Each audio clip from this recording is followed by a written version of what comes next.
Hi good morning. ఒకసారి ఈ question చూడండి. A:B 3:4 B:C 5:6 అయితే A:C ఎంత? మనకిచ్చిన ఇన్ఫర్మేషన్ చూడండి. A:B ఇచ్చారు 3:4, అలాగే B:C ఇచ్చారు 5:6. A:C అడుగుతున్నారు. చాలా సింపుల్. ఇక్కడ చూడండి, లెఫ్ట్ సైడ్ నెంబర్ మీద 1 రాసుకోండి. ఈ రేషియోలో ఇక్కడ కూడా లెఫ్ట్ సైడ్ నెంబర్ మీద 1 రాసుకోండి. అలాగే రైట్ సైడ్ ఉన్న నెంబర్ మీద 2 రాసుకోండి. ఇక్కడ కూడా రైట్ సైడ్ రాసుకున్న నెంబర్ మీద 2 రాసుకోండి.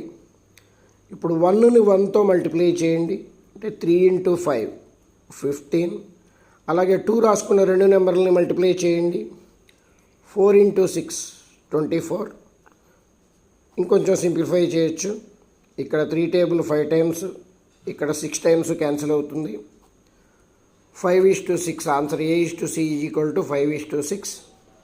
నా యూట్యూబ్ ఛానల్ పేరు స్మార్ట్ మారుతి మ్యాజిక్స్. ఛానల్ని సబ్స్క్రైబ్ చేసుకొని వాళ్ళు సబ్స్క్రైబ్ చేసుకోండి. ఇంకా మీ ఫ్రెండ్స్తో రిలేటివ్స్తో సబ్స్క్రైబ్ చేయించండి. మ్యాథ్స్ అంటే భయపడే పిల్లల్ని మ్యాథ్స్ అంటే భయపడకుండా చేయటం నా ప్రొఫెషన్. ఇది నా ఫోన్ నెంబర్. నేను ఉండేది పోరంకి, విజయవాడ.